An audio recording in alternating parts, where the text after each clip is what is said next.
आज बाबा हमें इकोनॉमी के विषय में बोलते हैं।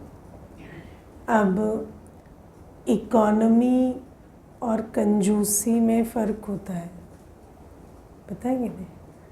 हाँ, दिन इंग्लिश में कहते हैं पेनी वाइज पाउंड फुलिश।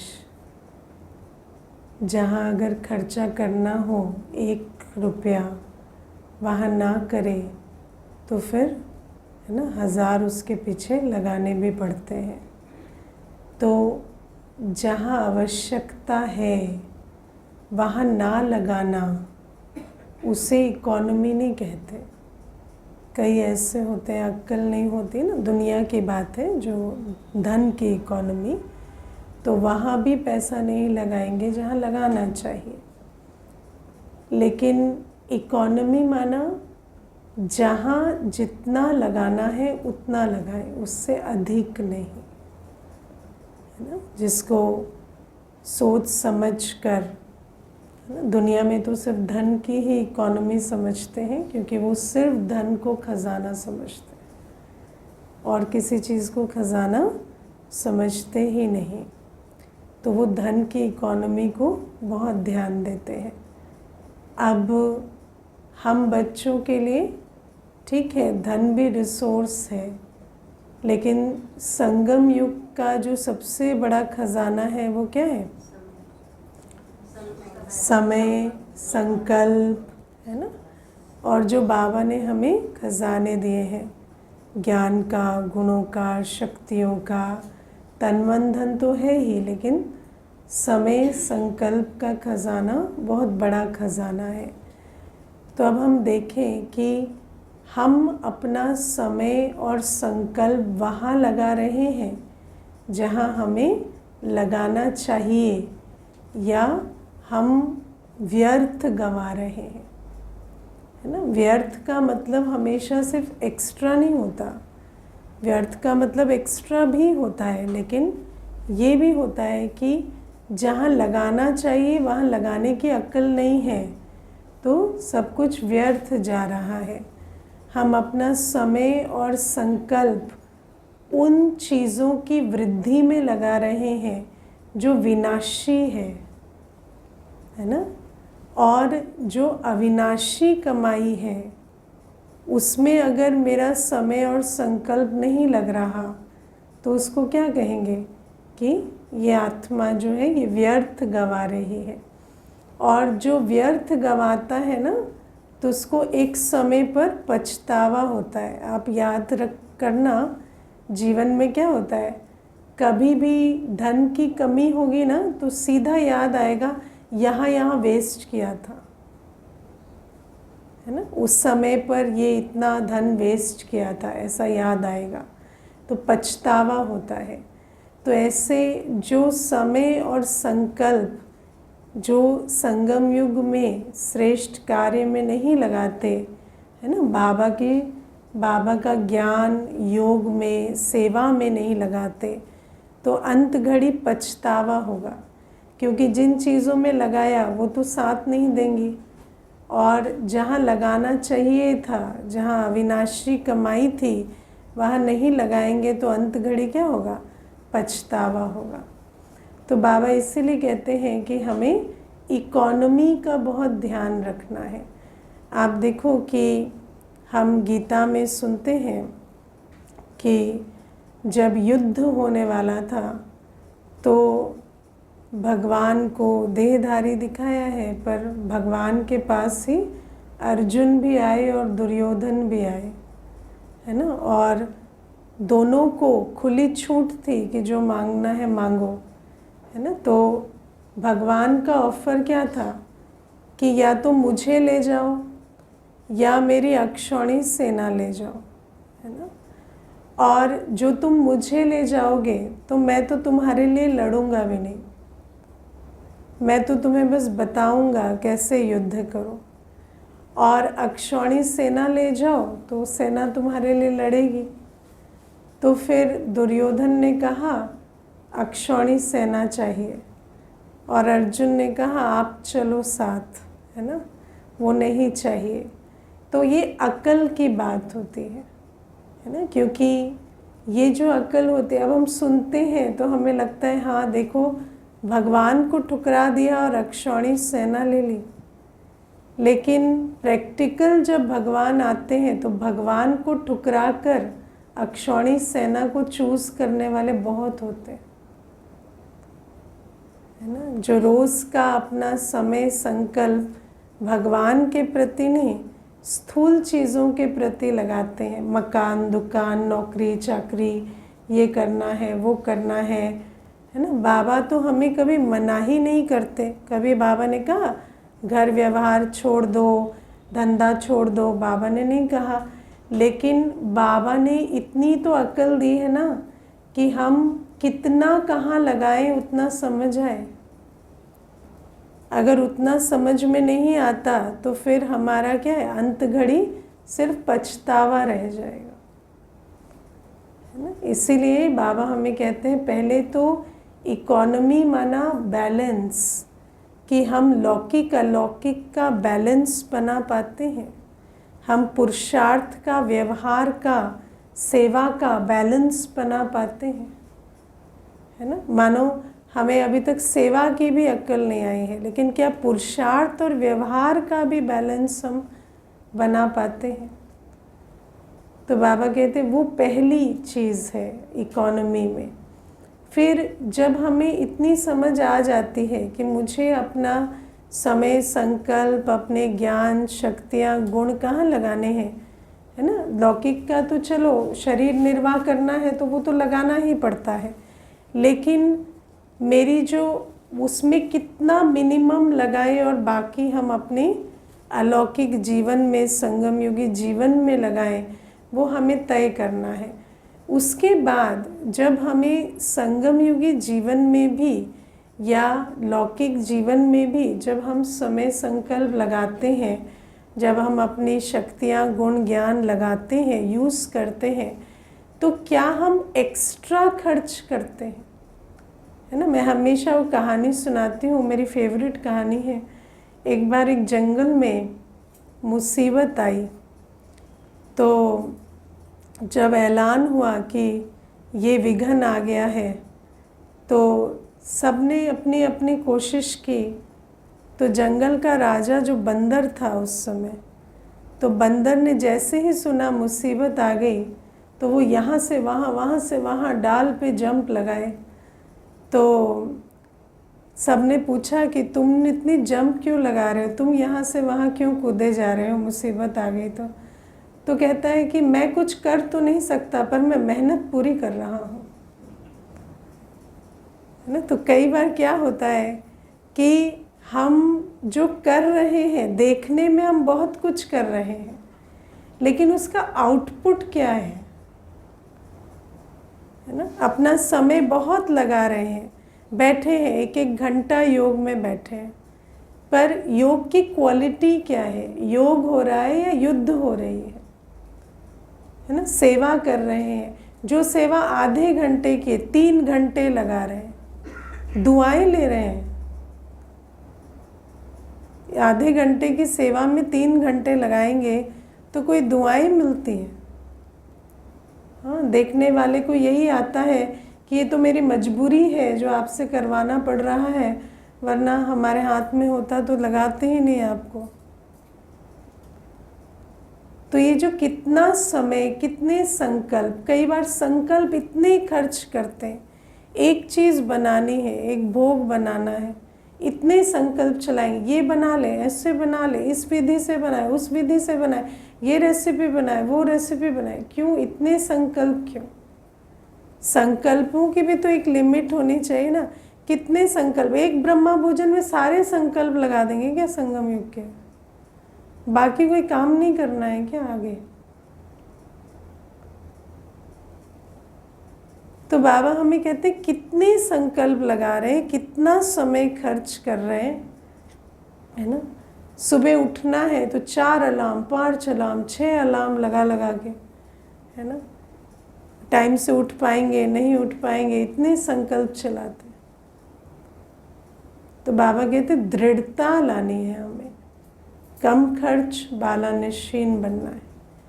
कौन सी चीज़ कितनी इम्पोर्टेंट है, उसके पीछे कितने संकल्प लगाने हैं, कोई कार्य के पीछे, कोई विघ्न के पीछे, कोई स्वपुरुषार्थ के पीछे, कोई सेवा के पीछे कितने संकल्प हमें लगाने हैं, कितने बोल बोलने हैं, कितना हमें उसमें समय देना है, ये हमें तय करना होता है ना। अपने लिए हर एक रूल बनाए ना, 10 संकल्प खर्च करें। कोई भी जिसको जितना अभी समझ आता है ना, हम 10 संकल्प खर्च करेंगे, उसमें जो निकला वो करेंगे। तो संकल्पों की भी एक लिमिट सेट करनी पड़े, वरना क्या है, काम इतना सा करते हैं, संकल्प इतने चलाते हैं, है ना। इतना समय लगाएंगे, आउटपुट कुछ भी नहीं ना। इतना समय क्यों लगता है, कोई कार्य में हमारा समय कैसे वेस्ट हो रहा है, या मेरी स्पीड क्यों कम है, वो हम अटेंशन दें, उसको बढ़ाएं ना। ज़रूर है व्यर्थ चल रहा है, इसीलिए तो एक कार्य में इतना टाइम लग रहा है, वरना इन मनुष्य ही तो है। एक मनुष्य 3 घंटे में करता है, चलो मेरी स्पीड उससे कम, एक मनुष्य आधे घंटे में करता है, मेरी स्पीड उससे कम है, मैं 40 मिनट लगा लूँगी, 50 लगा लूँगी, 3 घंटे लगा लूँगी। तो बाबा हमें कहते हैं कि इतना हमें अटेंशन देना पड़ेगा। ज्ञान भी अपने प्रति ही इतना, एक एक अपनी जो अवस्था है मन की इतनी खराब होती है कि किसी ने कुछ इतना सा कह दिया तो इतना ज्ञान अपने प्रति यूज़ करना पड़ रहा है। बैठे, वो भी आत्मा है, मैं भी आत्मा हूँ, पार्ट अलग अलग है, संस्कार अलग अलग है, बैठे अपनी काउंसलिंग किए जा रहे हैं, है ना। और पूरा आधे घंटे अपनी काउंसलिंग करके स्थिति बनाई, फिर सामने वाले ने कुछ और कह दिया तो फिर बिगड़ गई।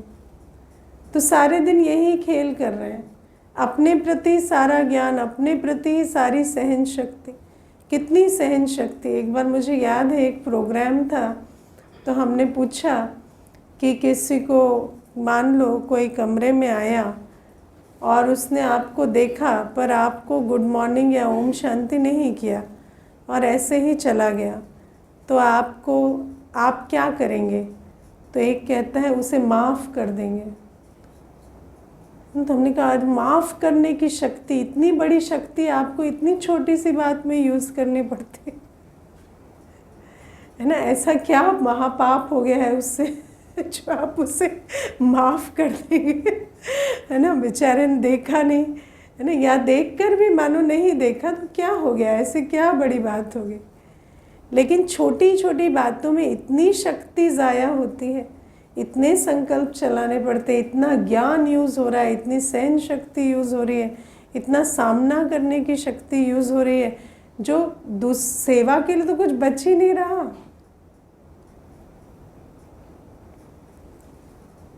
तो बाबा कहते हैं इकोनॉमी करो। जो इकोनॉमी करता है ना, वो थोड़े में, कहते हैं बरकत होती है। जहाँ इकोनॉमी होती है वहाँ बरकत होती है, वहाँ कभी कमी का अनुभव नहीं होता। तो जब हम ऐसे इकोनॉमी में रहेंगे, तब तो कोई आने वाला हमारे दर पर आएगा तो हमें ऐसा नहीं लगेगा ना कि अब इनकी सेवा कहाँ से करें, हमारा तो अपना ही खर्चा नहीं चल रहा है ना। सेवा में तो कितना कुछ सहना समाना पड़ेगा, कितनी सारी बातें आएंगी, कितनी ज्ञान की शक्ति, कितनी गुणों की शक्ति यूज़ करनी पड़ेगी। तो वो शक्तियाँ अगर स्वप्रति ही लगा के ख़त्म कर देंगे तो सेवा में कहाँ से लगेंगे, है ना। समय भी, संकल्प भी फ्री रखेंगे तो ना सेवा का, देखो आत्माओं को आह्वान करने के लिए भी फ्री रहना होता है। किसी का संकल्प समय फ्री ही नहीं है तो उसके अंदर क्या चलता है, मैं तो बिज़ी हूँ, मैं तो बिज़ी हूँ, मैं तो बिज़ी हूँ। तो कोई दर पर आएगा क्या कल्याण के लिए? कोई नहीं आएगा, क्योंकि आह्वान करने के लिए भी तो मेंटल स्पेस फ्री होना चाहिए ना। वही फ्री नहीं है, सारे दिन हम ही इतने बिज़ी हैं, है ना। तो बाबा हमें कहते हैं इतना हमें अटेंशन रखना है क्योंकि जो इकोनॉमी के अवतार बनेंगे ना संगम युग में, वही बच्चे आज की ये जो संगम युग में बाबा ने जो खजाने दिए उससे इकोनॉमी करेंगे तो सबकी झोली भरेंगे, और स्व के प्रति ही इतना खर्च कर देंगे तो फिर कहाँ से झोली भरेंगे, है ना। या आप सोच लो कि तन मन धन भी है, यज्ञ सेवा में कहाँ से लगाएंगे जब अपने प्रति ही इतना तन मन धन यूज़ करेंगे तो, है ना। धन की भी आप देखो कई ऐसे हैं, बहुत होता है लेकिन फिर भी अंदर क्या चलेगा, हम सेवा नहीं कर सकते, हमारे पास कुछ नहीं है। क्यों? क्योंकि इतने खर्चे बढ़ा रखे, इतना इकोनॉमी बिल्कुल नहीं है। तो फिर, है ना, मुझे याद है एक बार मैं किसी का अनुभव सुन रही थी, तो प्रकाश मणि दादी जी के पास कोई भाई आया और जब उसने यज्ञ सेवा की तो दादी ने कहा आपकी तो इनकम बहुत कम है, आप सेवा कैसे कर रहे हो, या इतनी सेवा कैसे कर रहे हो। तो कहता कि जब मैं ज्ञान में आया तो उस समय मैं रोज़ इतने पैसे का व्यसन करता था, जो भी गुटखा आदि जो भी खाता था, तो उतना ही मैंने जमा किया तो मेरा तो इतना निकल आया, है ना, और प्लस कुछ बाबा के भंडारे कर दिया तो इतना निकल आया। तो आत्मा अगर इकोनॉमी करे, इकोनॉमी क्या, व्यर्थ में विकारों में भी जो खर्च जा रहा है उसको भी बचाए तो कितना भाग्य बना सकते। लेकिन बाबा कहते हैं कि उसके लिए भी, है ना, हमें थोड़ा समझ से चलना होता है। ठीक है, तो ये प्यारे बाबा आज हमें कहते हैं। फिर बाबा आज हमें कहते कि हम बच्चों को अपनी वृत्ति को श्रेष्ठ बनाना है। देह नहीं भ्रिकुटी पर आत्मा देखे। लेकिन आज तो हम देह भी क्या, आज तो दुनिया ही देह की हो गई। आज आप सोचो, स्पेशली आफ्टर इंस्टाग्राम, ना, इंस्टाग्राम तक भी इतना बुरा हाल नहीं था, लेकिन इंस्टाग्राम तो पूरा सिर्फ देह देह ही देह रह गई ना, और तो कुछ है ही नहीं। क्या दिखाई दे रहा है सारे दिन, है ना। तो वृत्ति का ध्यान रखना है तो पहले तो डिजिटल डिटॉक्स करना पड़े ना। कल मुझे एक भाई बता रहे थे, 7th क्लास की बेटी है, बेटी जो है 7th स्टैंडर्ड में है, उसके 5 इंस्टाग्राम अकाउंट है ना। तो मैंने बेटी को पूछा क्या करते हो 5 इंस्टाग्राम अकाउंट का, तो कहती एक फैमिली वालों के लिए है, एक फ्रेंड्स के लिए है, और 3 स्टॉकिंग के लिए है। माना किसी को पता ना चले आप उसके अकाउंट को देख रहे हैं, तो गुमनाम नाम से, और बहुत अच्छे से बोली, ऐसे कोई छिपाई नहीं। तो हाँ, तो मैंने कहा कि तो उससे स्टॉकिंग नहीं हो सकती जो आपका अकाउंट है, तो कहती नहीं उनको पता चल जाता है। तो मैंने कहा अच्छा, तो 3 चाहिए, बोले हाँ तो बहुत स्टॉकिंग होती है। तो अब आप विचार करो कि आज जो हालात है, अब इसमें हम, बाबा तो हमें देहधारियों को देखते वृत्ति की बात कर रहे हैं, पर सबसे पहले तो देख अव्यक्त वाणियाँ तो चली बाद में ना, 69 के बाद। तो साकार वाणी में तो बाबा ने हमें बायोस्कोप और सारा मीडिया ये तो मना किया है ना। तो पहले तो हम ये बंद करें, है ना। सेवा अर्थ कुछ कर रहे हैं तो अलग बात है, लेकिन बाकी तो सेवा अर्थ तो कुछ नहीं है ना, मेजॉरिटी कोई सेवा अर्थ नहीं है।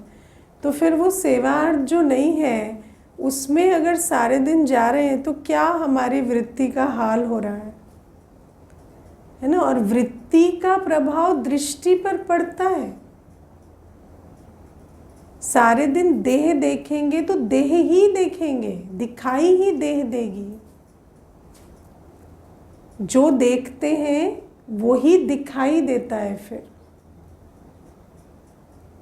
ना, जो देखेंगे उससे वृत्ति बनती है। जब वृत्ति वैसी बनेगी तो जो दिखाई भी आगे वही देगा, है ना। इसीलिए तो आजकल इतना बॉडी कॉन्शियस है ना, ये ऐसा है वो वैसा है, ये फैशन है ये फैशन नहीं है, ये स्टाइल है वो स्टाइल नहीं। ये क्यों चलता है? क्योंकि सारे दिन वही देख रहे हैं।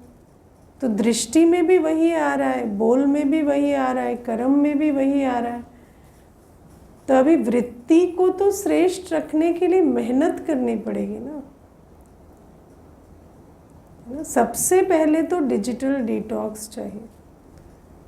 उसके बिना तो ज्ञान तो शुरू भी नहीं हो सकता। तो बाबा फिर कहते हैं कि फिर देहधारियों के साथ कर्म में आते हमारी वृत्ति जो है वो आत्मा भाई भाई की रहे, या हम आत्मा को देखें शरीर को ना देखें, या भ्रिकुटी में स्थित आत्मा को देखें और आँखों को देखते हुए भी, है ना, लगे आँखों को देख रहे हैं पर देख रहे हैं भ्रिकुटी में। लेकिन हम अपने आप से पूछें, हम तो देखेंगे वही ना जो हम अपने आप को देखेंगे पहले। जैसा हम स्वयं को देखते हैं ऐसा अन्य को देखते हैं। तो पहले स्व के प्रति वृत्ति आत्मिक है, मैं आत्मा हूँ, ये स्मृति में रहता है।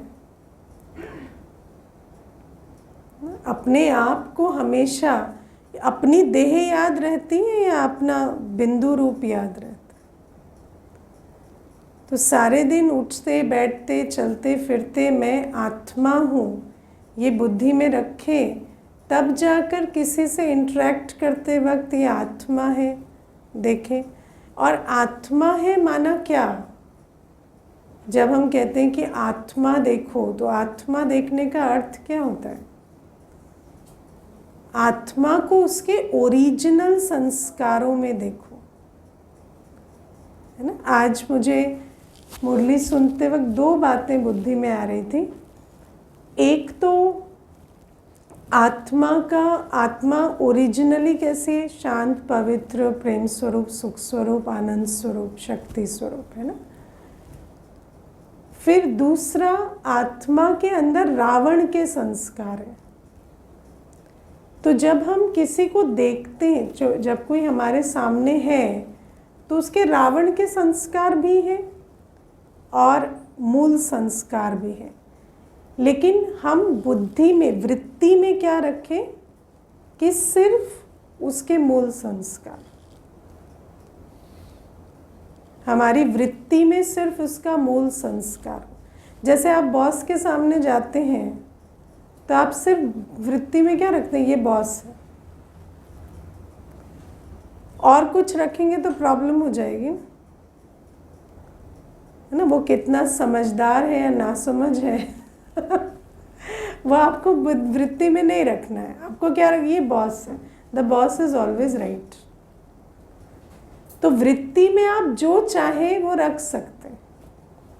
ऐसे जब हम एक आत्मा से इंटरेक्ट करते हैं तो ये एक आत्मा है, बस उसके अंदर जो अर्जित संस्कार हैं, जो एक्वायर्ड संस्कार है वो है, पर मुझे उसे वृत्ति में नहीं रखना है। वो भी उसके अंदर है, मालूम भी है। कोई कम अनुभवी थोड़ी है जो मालूम नहीं होगा, मालूम भी है। चलन दिखाई दे रही है, बोल सुनाई दे रहे हैं, तो मालूम भी है, लेकिन मुझे उसे वृत्ति में नहीं रखना है। ठीक है ना। तो जब हम किसी से भी मिलते जुलते हैं तो मेरी वृत्ति में ये रहे कि ये बस एक शांत पवित्र शुद्ध आत्मा है। और तीसरी चीज़ जो आज मुरली सुनते वक्त बुद्धि में आ रही थी कि बाबा कहते हैं, मान लो किसी में कोई विशेषता भी है, कोई विशेषता है, वो विशेष सहयोगी है, वो विशेष है, तो उस विशेषता को भी मुझे अलग करके देखना है। वो प्रभु प्रसाद है। जैसे वो रावण का है ना, ऐसे ये प्रभु प्रसाद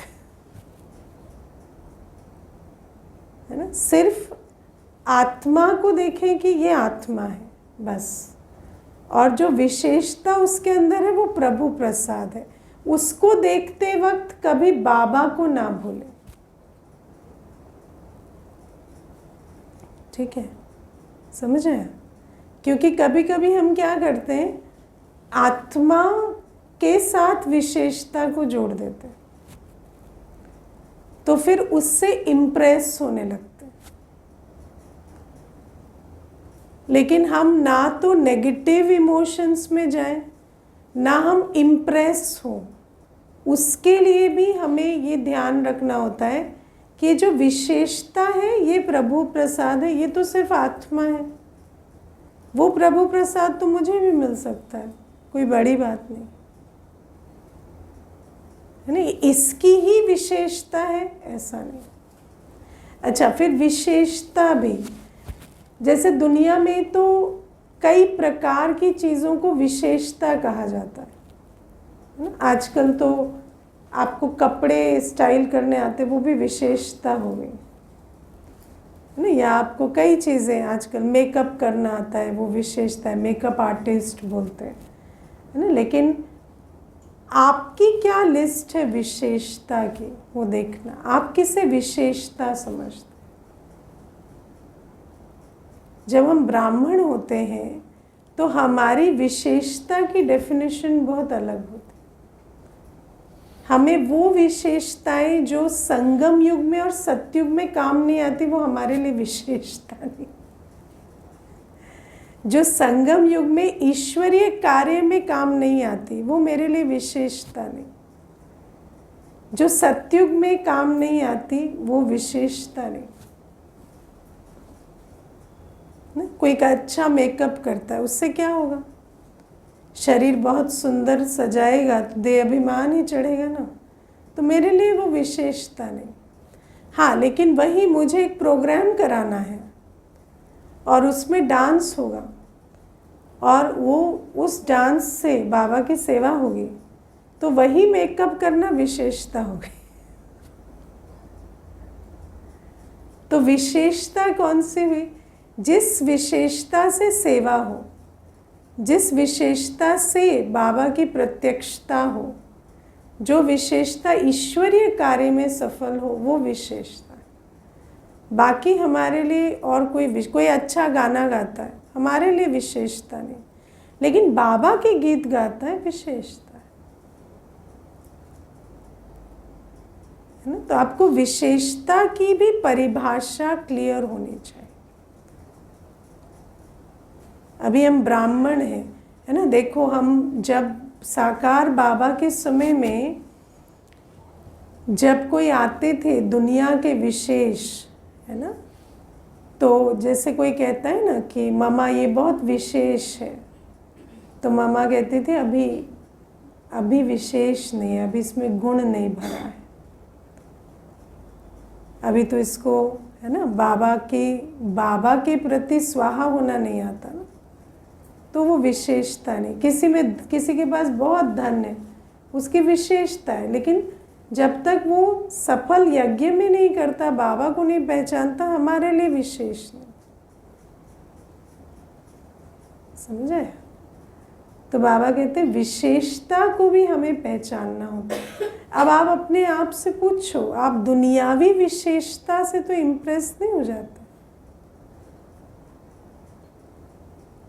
दुनियावी विशेषता हमारे लिए विशेषता नहीं। अगर विशेष होगा ना तो भगवान के काम आएगा, याद रखना। नहीं तो सिर्फ घमंड में चूर हो जाएगा। अगर विशेष होगा तो भगवान के काम आए, और नहीं आया तो विशेष नहीं। बाबा कई बार मुरली में कहते हैं ना, कोई काम का नहीं है, कोई काम का नहीं है, क्योंकि उसको ईश्वर की पहचान नहीं, उसको रचता की पहचान नहीं। तो बाबा हमें कहते हैं एक तो अवगुणों को अलग करके हम लोग जब इनिशियली जब कोई आता है कोर्स कराते हैं तो उनको सिखाते हैं separate the person and the behaviour. आत्मा के जो संस्कार हैं वो संस्कार उसके अर्जित संस्कार हैं। क्रोध भी हो सकता है, आलस भी हो सकता है, हिंसा भी, ईर्ष्या भी, कुछ भी हो सकता है। उसको अलग करो और आत्मा को अलग करो कि आत्मा तो मूल संस्कार वाली है ना, शांत है, पवित्र है, प्रेम स्वरूप है। वृत्ति में उसको रखो, लेकिन आज की मुरली के आधार से विशेषता को भी अलग करो। जो विशेषता है सचमुच बाबा को पहचान कर, सहयोगी है, कार्य करता है, ज्ञान सुनाता है, सेवा करता है, जो विशेषता यज्ञ में भी सफल होती है, उस विशेषता को भी अलग करो और देखो कि ये प्रभु प्रसाद ना। वरना क्या होता है, व्यक्ति से इम्प्रेस हो जाता है, और जो व्यक्ति से इम्प्रेस हो जाता है उसको फिर क्या होता है, देहधारी के चक्कर में पड़ा तो अपवित्रता के संकल्प चलेंगे। देहधारी के संकल्प माना ही अपवित्रता के संकल्प, है ना। फिर एक और चीज याद रखना, स्वयं से भी इम्प्रेस हो जाते, अपनी विशेषता, है ना। बाबा ने कल वरदान में कहा था ना, मेरी टचिंग, मेरा इन्वेंशन, मेरा आइडिया। हाँ, बाबा कहते हैं मेरे को तेरा तो क्या करेंगे, तेरे को भी मेरा बना लेते हैं। जो बाबा ने दिया ना उसमें से भी बाबा को आउट। हम लोग एक कहानी सुनाते ना कि एक बार एक व्यक्ति था, वो पार्किंग स्पेस ढूंढ रहा था। भगवान मुझे पार्किंग स्पेस दिला दो, पार्किंग स्पेस दिला दो। बहुत देर ढूंढा, फिर उसको पार्किंग स्पेस नज़र आ गया तो कहता भगवान आप रहने दो, आज तो मिल गया, है ना। तो क्या है कि जब कुछ मिल जाता है तो किससे मिला वो भी नहीं देखेंगे। तो अपनी विशेषता से भी ऐसा इम्प्रेस हो जाते हैं कि और बाबा याद नहीं रहता, है ना, बस मैं ही मैं हूँ। तो बाबा कहते इसीलिए रावण के अवगुणों को भी अलग करो, अपनी विशेषता को भी अलग करो, अन्य की भी विशेषता को अलग करो। विशेषता है, हाँ ठीक है, आपका पुरुषार्थ होगा, इसीलिए बाबा ने भी वो विशेषता दी है, या ड्रामा की कृपा है, जो भी है, लेकिन वो प्रभु प्रसाद है। उसमें मेरापन नहीं लाना है कि मेरा है, ना ही किसी और के प्रति की ये विशेष है, ऐसा कभी नहीं है। वो प्रभु प्रसाद है। और वृत्ति को ऐसे साफ स्वच्छ रखना होता है, तब जाकर हमारा बुद्धियोग एक बाबा से रहेगा। और जब ऐसा व्रत रखेंगे ना, तब हमारे अंदर व्यर्थ, नेगेटिव, अपवित्रता के संकल्प कभी नहीं चलेंगे।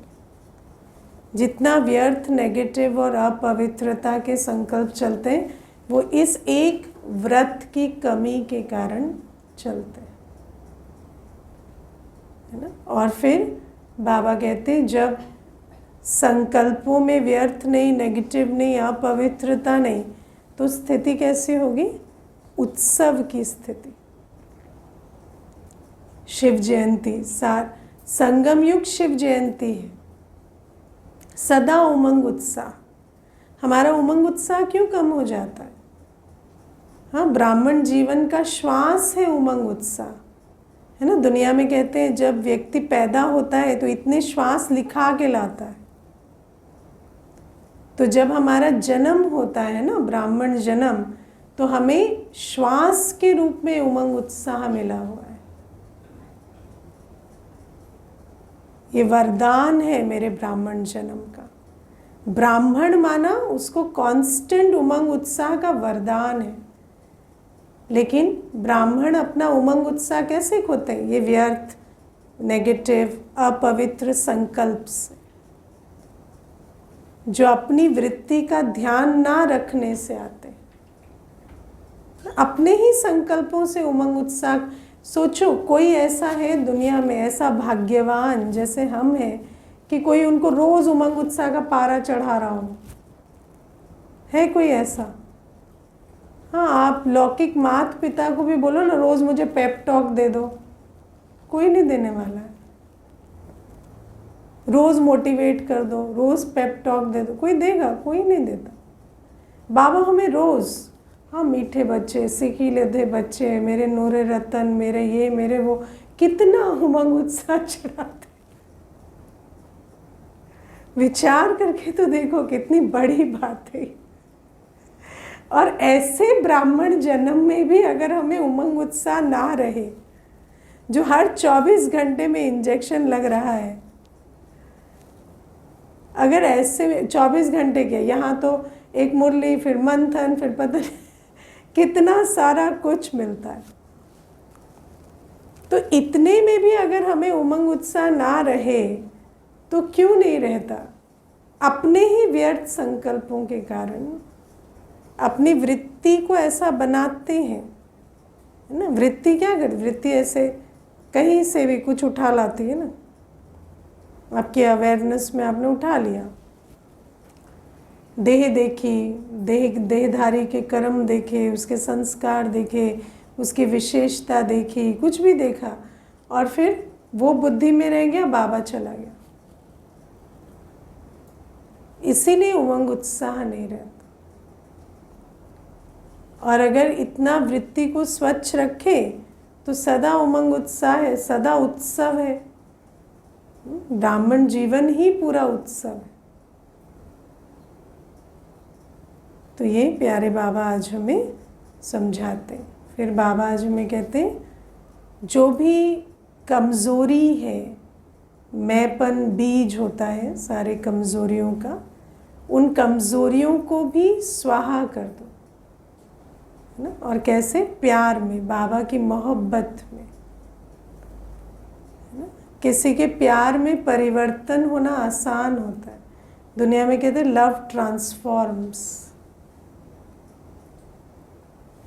तो हमें भी जो बातें, जो संस्कार, जो छोड़ने में बहुत मेहनत लगती है दुनिया में, हमें वो संस्कार बाबा के प्यार में त्याग देने हैं।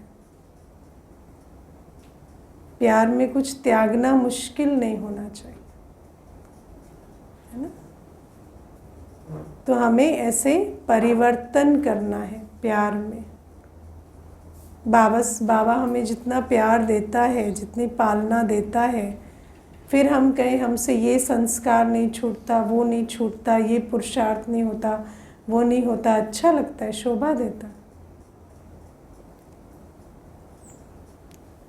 तो बाबा कहते मोहब्बत में मेहनत नहीं होती। और सबसे बड़ी मेहनत क्या है? जो विकारों को छोड़ने की मेहनत। तो बाबा के प्यार में कुर्बान जाना है। और क्या कुर्बानी भी मांगता है बाबा? कमी कमज़ोरी को ही तो कुर्बान करना है। उतना तो कर ही सकते हैं। अशुद्ध भोजन को कुर्बान करना है, आलस अलबेलेपन को कुर्बान करना है, इतना नहीं कर सकते, है ना। और बाबा कहते मंत्र और यंत्र का भी प्रयोग करो। मंत्र है मन मना भव, और यंत्र क्या है? बाबा से जो प्यार मिला, पालना मिली, ज्ञान मिला, गुण मिले, शक्तियाँ मिली, उन सब को यूज़ करो।